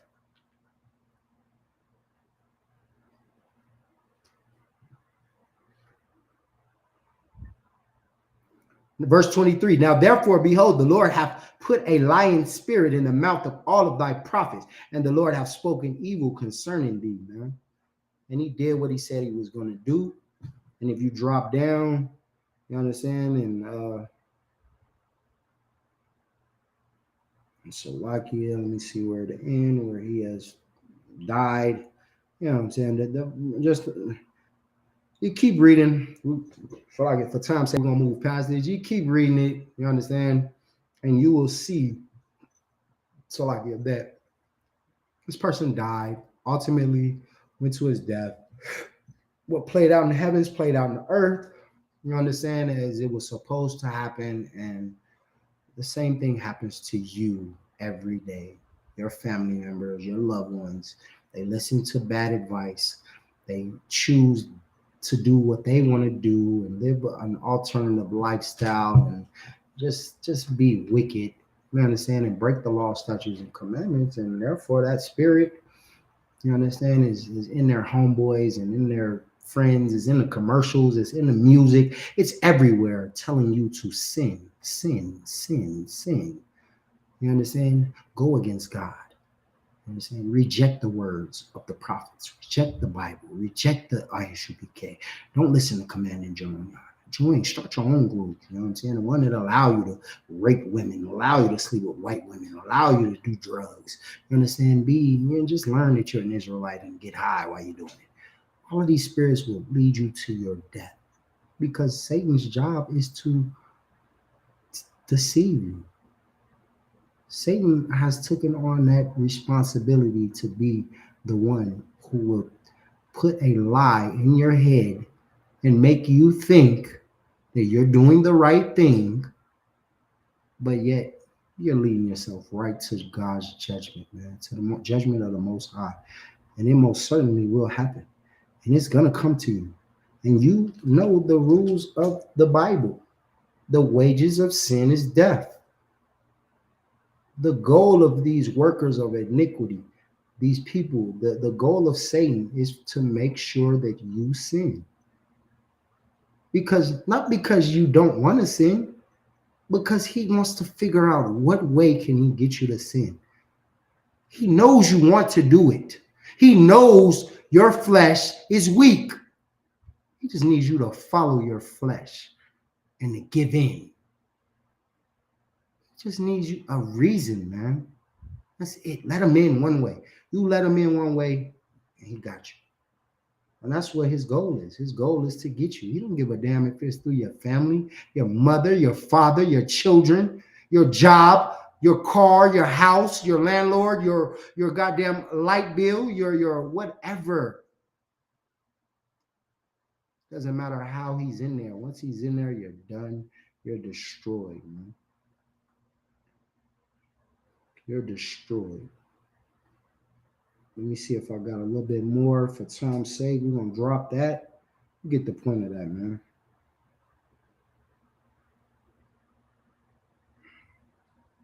Let me see what we got here, man.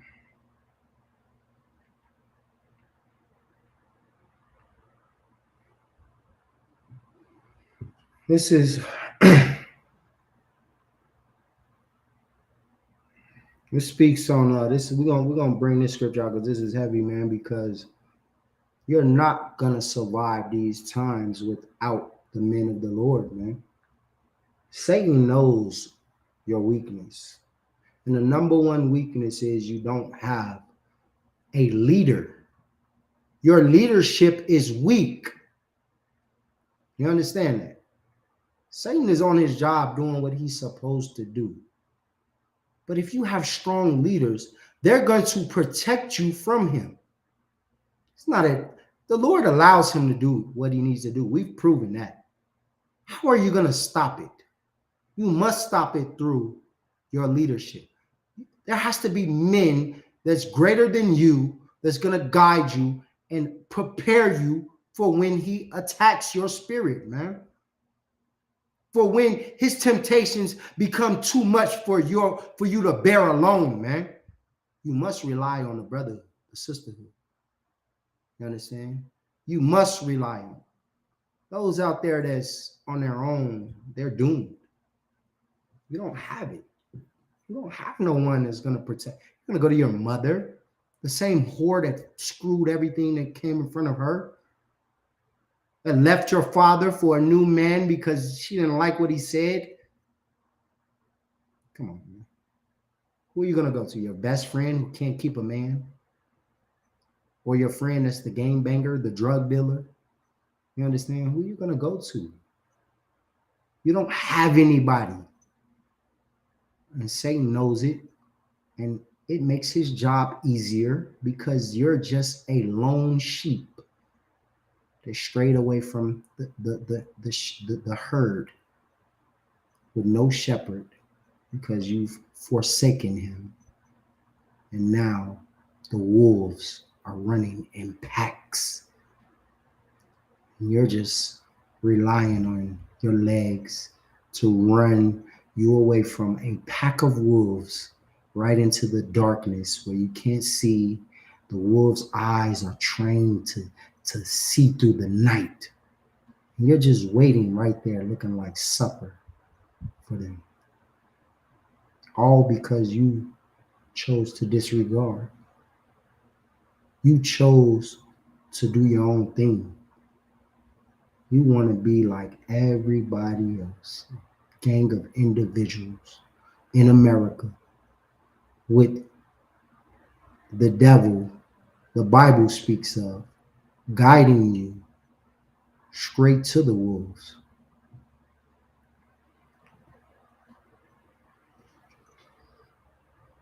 We're going to read the book of Deuteronomy, chapter 32, and we're going to go verse 28. It says, this speaking on us, man. This is blacks, Hispanics, and Native Indians, man. For they are a nation void of counsel, neither is there any understanding in them. This is why you allow Satan to get you, to tempt you. This is why he's able to go to and fro the earth and tempt everybody, because you're void of counsel and you have no understanding. You have nobody to ask, am I doing the right thing? What should I be doing? You're too prideful to receive counsel. You're too prideful to take heed to another man who's better than you, who's been through what you're going through and survived it. You're too prideful of that, man. That's weakness to you. You understand? Satan got your mind thinking, oh, it's weak to listen to somebody, man. I'm my own man. I'll do my own thing. I'm my own man. You understand? When you thinking like that, you'll be out on your ass before you know it. Naked, not literally, but void of the laws, void of your protection, and prime sheep waiting for a herd of a pack of wolves. You understand? Verse 29. Oh, that they were wise, that they would understood this, that they would consider their latter end. Man, if you was wise enough to understand how Satan works and how he has a job, he's given reign to convince you to die if you shall let him. It's all about you. Satan don't have to tempt you. You could wake up not thinking in inequity. You understand that? You could wake up serving the Lord, fighting, praying, resisting temptation, keeping the law, statutes, and commandments, and things will come your way and you'll just weather the storm. You'll keep going. You'll shrug it off. You'll call on the brotherhood, and therefore it won't seem as if Satan has any effect on you at all. You took his best shot and you laughed at it. And he'll say, well, damn, the Most High, you have a hedge over him, like he said on Job. He'll think like, man, the Lord, you are really protecting this person, because he doesn't know that he can't get to you. He gives you sickness. Lord, oh, look at you the same way he did Job. You can do any and everything to him except take his life, his or her life, because at the end of the day, we still have a chance as long as we got breath in our lungs. We can come back from anything because of Christ. Because Christ died, you can live and you can get through anything you're going through. All you got to do is remain loyal. Don't turn against the Lord because you're weak. Because Satan is right there on his job, waiting for the weak, waiting for the confused, those that want to venture out on their own, have no counsel, have no brotherhood, have no protection. and your prime lunch for Satan to just devour, because it's his job. His job is to figure out who is weak, who hates the Lord, who I can kill if you allow him to. That's up to you, man. And with that, shalom.